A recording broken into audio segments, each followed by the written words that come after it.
Episode के start में हमें वीवी को दिखाया जाता है जो कहती है क्रोकोडाइल किस चीज़ के बारे में बात कर रहा है। क्रोकोडाइल बताता है कि प्लूटोन का एक ही वार पूरे लैंड को तबाह कर सकता है। वीवी बोलती है क्या है ये प्लूटोन। क्रोकोडाइल बताता है कि दुनिया का सबसे खतरनाक हथियार जिसे भगवान भी कहा जाता है। वीवी चौंक जाती है और क्रोकोडाइल कहता है कि वो इस कंट्री में कहीं सो रहा है।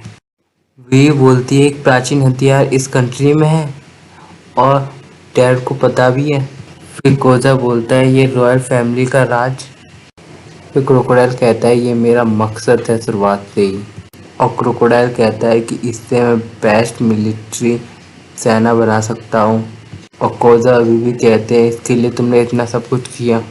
फिर क्रोकोडाइल कहता है एक बार मैं इस कंट्री का राजा बन जाऊँ बस तो पायरेट को इस एरिया में लाना आसान हो जाएगा और मेरे पास वर्ल्ड गवर्नमेंट से भी बहुत ज़्यादा ताकत होगी और ये एक सपने की कंट्री के जैसा होगा। फिर कोबरा चिल्लाता है और कहता है वर्ल्ड गवर्नमेंट तुम्हें ऐसा कभी करने नहीं देगी और मुझे नहीं पता तुम्हें इसके बारे में कैसे पता चला। और कहता है लेकिन मुझे नहीं पता वो हथियार कहाँ है। फिर क्रोकोडाइल कहता है हाँ जो तुम कह रहे हो वो सच तो है। मुझे लगा ही था कि तुम्हें कुछ नहीं पता होगा और मुझे भी थोड़ी चीज़ों के बारे में ही पता है। और हमारा सीन शिफ्ट होता है, सिपाही अंदर की तरफ आ रहे होते हैं और कहते हैं कि कोबरा को क्रोकोडाइल ने पकड़ रखा है। फिर क्रोकोडाइल कहता है कि बाहर से बहुत ज़्यादा ही शोर आ रहा है और सिपाही कहते हैं हम कैसे भी करके अंदर जाएंगे। फिर क्रोकोडाइल बताता है कि मैंने अपने सिपाहियों को ऑर्डर दिया है कि 30 मिनट बाद पूरे स्काउट पे सुपर कैनन से अटैक कर दे। ये सुनकर कोबरा बहुत तेज चिल्लाता है और कहता है कि क्या तुम पागल हो गए हो। और कोबरा कहता है कि 5 किलोमीटर के जो भी बीच में होगा वो सब कुछ तबाह हो जाएगा। फिर बीवी कहती है कि अगर तुमने ऐसा किया तो रॉयल आर्मी और रेबल आर्मी से भी कोई नहीं बचेगा। क्रोकोडाइल कहता है मतलब फिर तो लड़ाई रुक जाएगी। और बीवी से कहता है क्या तुम खुश नहीं हो, तुम भी तो यही करना चाहती थी। कोबरा तुम ऐसा नहीं कर सकते। फिर कोबरा कहता है अगर मैं तुम्हें प्लूटोन का रास्ता बताऊं तो तुम ऐसा नहीं करोगे। तो क्रोकोडाइल कहता है कि तुम चालाक हो कोबरा।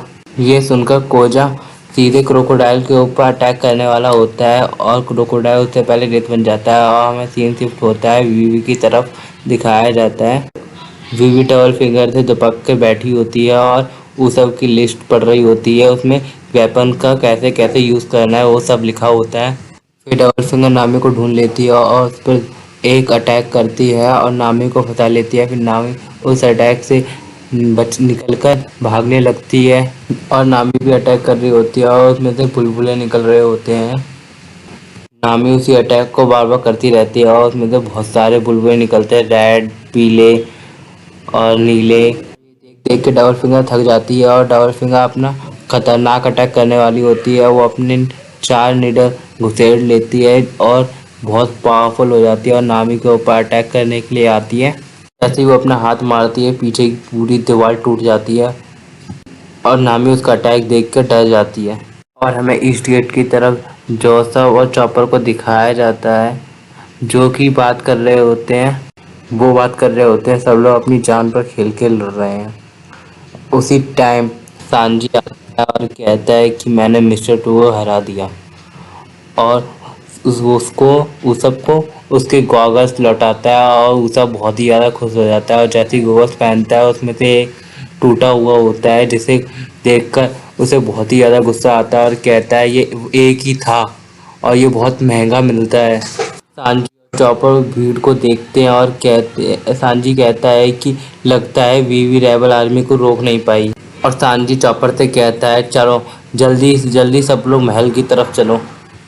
और ऊसब ऊँट के ऊपर लटक जाता है और महल की तरफ तेजी से जाने लगते हैं।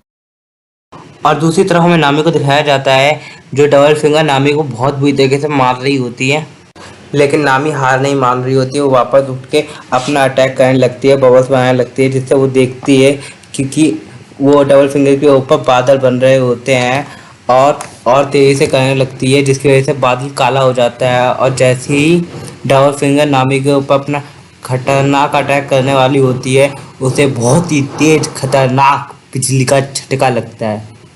और हमें झटके के बाद दिखाया जाता है कि डबल फिंगर की बहुत ही ज़्यादा बुरी हालत हो जाती है और डबल फिंगर और भी ज़्यादा गुस्से में आ जाती है और डबल फिंगर फिर से वीवी के ऊपर अटैक करने वाली होती है। जैसे ही डबल फिंगर उस पर अटैक करती है, वो देखती है वो उसका इल्यूज़न होता है और पीछे से नामी जाती है और कहती है आज का मौसम कितना अच्छा है।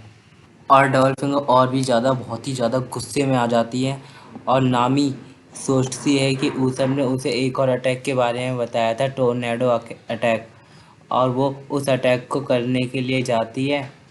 फिर डबल फिंगर भी उठ जाती है। फिर नामी के ऊपर वो अटैक करने के लिए जाती है डबल फिंगर, और नामी उसको रोक लेती है और फिर कहती है टोर्नेडो अटैक। और जैसे ही वो टोर्नेडो अटैक करती है, उसमें 2 चिड़िया बाहर निकलती है और नामी उन्हें देखकर बहुत ही ज़्यादा शौक में आ जाती है। फिर वो चिड़िया डबल फिंगर के हाथ पैर पे बंधने लगती है और उसको कस के पकड़ लेती है और एक टोर्नेडो की तरह उसे घुमाने लगती है और जैसे ही घुमा घुमा के सीधे उसे दीवार में मार देती है और नामी भी पीछे की तरफ गिर जाती है। और हम देखते हैं कि डबल फिंगर की तो बहुत ही ज़्यादा बुरी हालत होती है। फिर नामी उठ के जाती है डबल फिंगर को देखने के लिए, और जैसे ही देखती है कि नामी डबल फिंगर की तो बहुत ही ज़्यादा बुरी हालत हो रखी होती है, और नामी कहती है कि और नामी बाहर आके बैठ जाती है और आराम करने लगती है और हमें दिखाया जाता है कि इस मैच का विजेता नामी।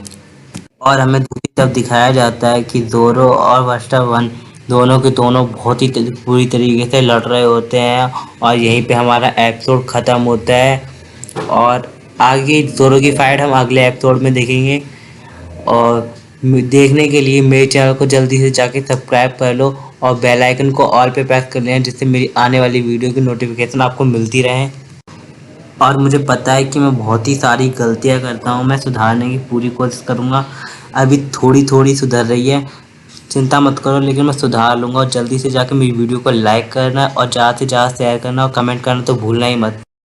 और अगर आप चाहते हैं वन पीस के एपिसोड बहुत सारे एक साथ आएँ, तो जल्दी से जाके मुझे कमेंट करें, मैं एक ही दिन में 5-6 एपिसोड एक्सप्लेन करके डाल दिया करूँगा।